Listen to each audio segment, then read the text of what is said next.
L'Assemblée nationale ivoirienne a voté la levée de l'immunité parlementaire de 5 députés pro-Soro arrêtés après le retour avorté le 23 décembre dernier de Guillaume Soro, dont l'immunité a également été levée. De nouvelles opérations militaires vont se dérouler dans la zone dite des 3 frontières qui regroupe le Mali, le Burkina Faso et le Niger, annonce faite par la ministre française des Armées lors d'une visite à Bamako. Et puis un nombre record de 45 millions de personnes sont menacées par la famine dans les pays d'Afrique australe, ceci en raison de la sécheresse, des inondations et des difficultés économiques dans leur pays.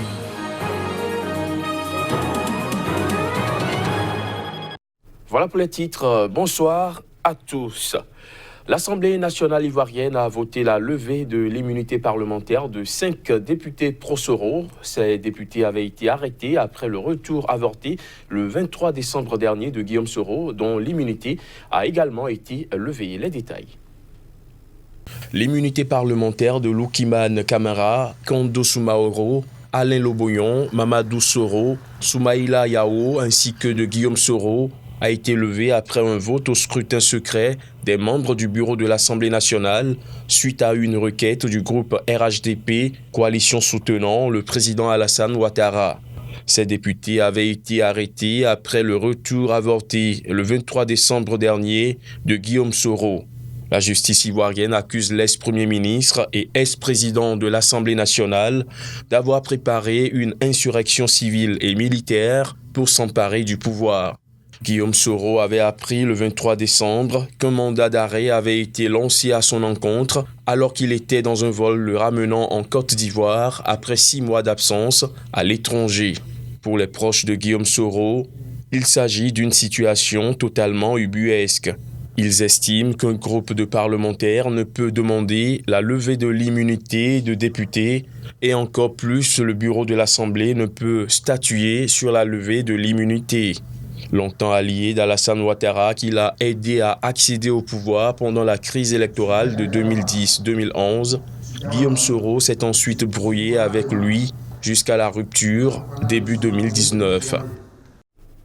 Restons en Côte d'Ivoire où les habitants du quartier populaire d'Adjoufou vident leurs maisons avant qu'elles ne soient rasées pour instaurer un périmètre de sécurité autour de l'aéroport d'Abidjan. C'est la conséquence de la découverte le 8 janvier dernier du corps d'un enfant dans le train d'atterrissage d'un avion à Roissy. Reportage. Selon les premiers éléments de l'enquête, l'enfant âgé de 14 ans a sans doute escaladé un mur de l'aéroport qui s'est accroché aux roues de l'avion juste avant le décollage d'un vol Abidjan-Paris. La semaine dernière, les autorités ont annoncé la création d'un périmètre de sécurité, une bande de 200 mètres tout autour de la clôture de l'aéroport. Le quartier d'Adjoufou, qui compte environ 25 000 habitants, va donc être partiellement détruit. Lundi, les habitants qui avaient déjà commencé le déménagement les jours précédents emportaient tout ce qu'ils pouvaient de leur maison. Arrachant portes, fenêtres et toits, le quartier semble avoir été dévasté par une tempête ou une explosion. On n'a qu'à partir où vous voulez que nous partons? Il y a des élèves ici, il y a des élèves qui sont classe des amis, il y a des élèves qui fréquentent. Vous allez casser là. Comment vous allez faire? Moi-même, je suis élève, je suis en classe des amis. Vous allez me déloger. Comment je vais faire pour étudier? Comment? Arrêtez ça, ayez pitié de nous. Regardez comment nous vivons. Il n'y a pas de maison. Et maintenant, quand tu vas de l'autre côté, comme ils savent qu'on nous casse, ils augmentent encore l'argent. Nous, on n'a pas l'argent. 50 000, 80 000. Actuellement, 80 000, on va trouver ça où? Nos enfants même ne vont plus à l'école. La mort du jeune Laurent Batlemi Annick Guibaï, retrouvé le 8 janvier dans le train d'atterrissage d'un avion à Roissy, a ému tout le pays.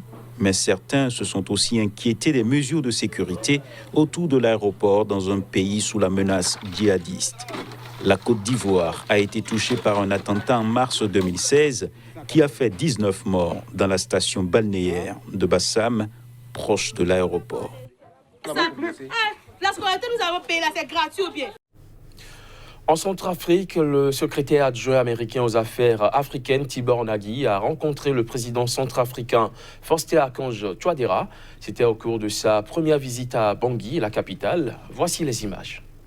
Le sous-secrétaire d'État américain aux affaires africaines a mis en garde les États qui tenteraient de déstabiliser l'élection présidentielle de 2020 en Centrafrique lors d'une conférence de presse organisée lundi à l'occasion de sa visite dans le pays. Je plaide pour que le processus soit transparent. Nous nous opposons à toute force qui tenterait de déstabiliser les élections et le pays. C'est la toute première fois que je viens à Bangui. Ce que nous demandons pour tous les pays, c'est de fonctionner de manière transparente, ouverte et non dans la clandestinité. Les États-Unis restent très activement engagés en Afrique, l'ensemble des États-Unis.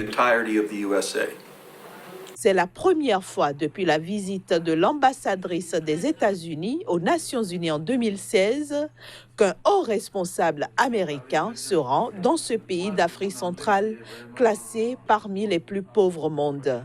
Cette visite vient renforcer l'engagement des États-Unis à soutenir la paix et la stabilité en RCA à travers l'accord politique pour la paix et la réconciliation, avait indiqué l'ambassade américaine dans un communiqué publié le 15 janvier. De nouvelles opérations militaires vont se dérouler dans la zone dite des trois frontières qui regroupe le Mali, le Burkina Faso et le Niger.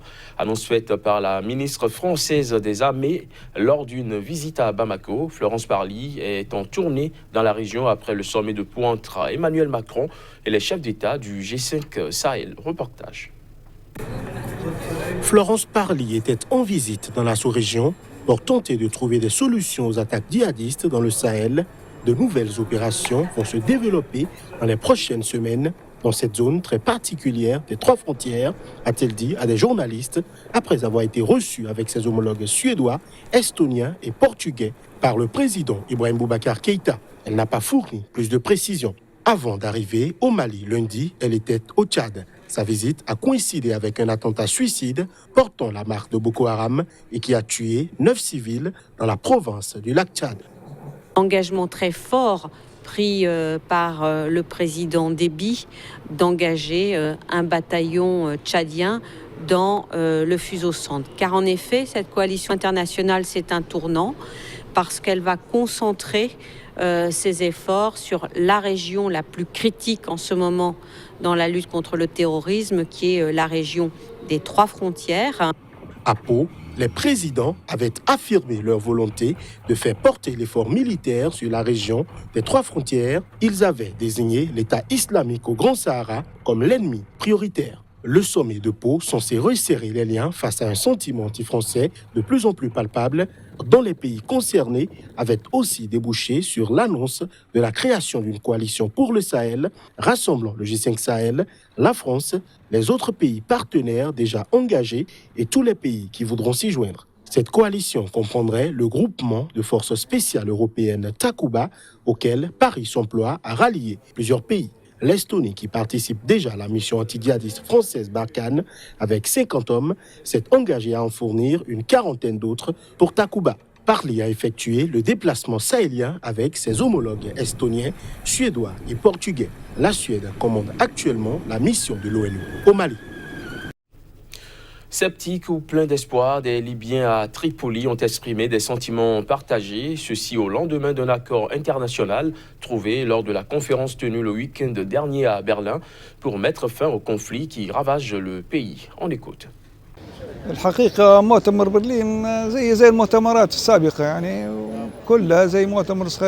La vérité est que la conférence de Berlin est comme les conférences précédentes à Skhirat, en France ou à Rome. Le plus important est qu'il doit y avoir un consensus entre les Libyens eux-mêmes. Il n'est pas nécessaire de tenir une autre conférence. La réconciliation libyenne est nécessaire pour réconcilier notre pays.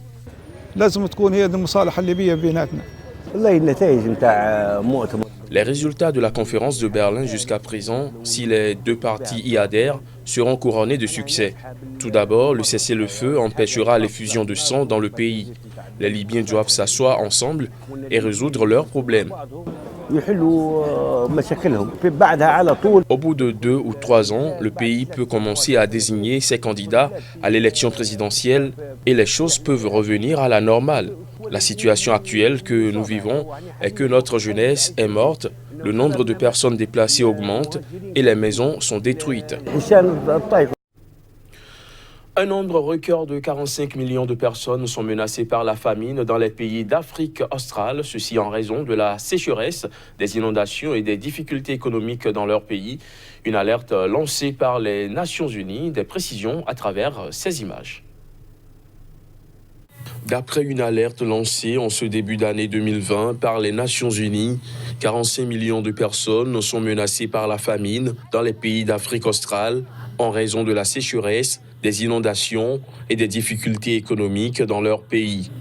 Selon un communiqué de la représentation régionale du Programme alimentaire mondial, cette crise de la faim a atteint des proportions jamais vues et elle pourrait encore empirer. Depuis 5 ans maintenant, toute la pointe sud du continent africain souffre d'un important déficit de pluie, aggravé par la répétition d'épisodes de l'anomalie climatique, connue sous le nom d'El Niño, qui pèse sur les récoltes agricoles des 16 pays de la région.